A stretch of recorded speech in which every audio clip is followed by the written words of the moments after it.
திருப்பாடல் 135. அல்லேலூயா. ஆண்டவரின் பெயரை புகழுங்கள். ஆண்டவரின் ஊழியரே, அவரை புகழுங்கள். ஆண்டவரின் கோவிலுள் நிற்பவர்களே, நம் கடவுளின் கோவில் முற்றங்களில் உள்ளவர்களே, ஆண்டவரை புகழுங்கள். ஏனெனில் அவர் நல்லவர். அவரது பெயரை போற்றி பாடுங்கள், ஏனெனில் அவர் இனியவர். ஆண்டவர் யாக்கோபை தமக்கென்று தேர்ந்து கொண்டார், இஸ்ரவேலை தமக்குரிய தனி சொத்தாக தெரிந்தெடுத்தார். ஆண்டவர் மேன்மை மிக்கவர் என்பதை அறிவேன். நம் ஆண்டவர் எல்லா தெய்வங்களுக்கும் மேலானவர் என்பதும் எனக்கு தெரியும்.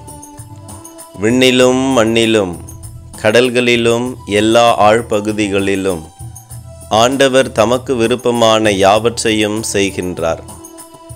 அவர் பூவுலகின் கடை எல்லைகளிலிருந்து மேகங்களை எழச் செய்கின்றார்.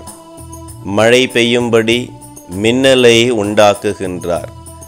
காற்றை தம் கிடங்குகளிலிருந்து வெளிவரச் செய்கின்றார்.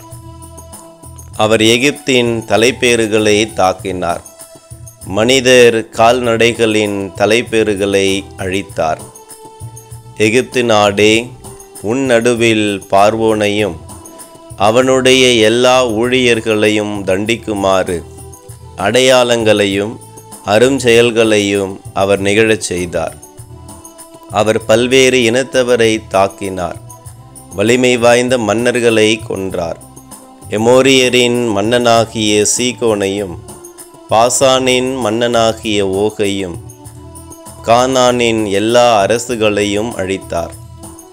அவர்கள் நாட்டை தம் மக்களாகிய இஸ்ரவேலருக்கு உரிமை சொத்தாக சொந்த உடைமையாக கொடுத்தார். ஆண்டவரே, உமது பெயர் என்றும் உள்ளது. ஆண்டவரே, உம்மை பற்றிய நினைவு தலைமுறை தலைமுறையாக நீடித்திருக்கும்.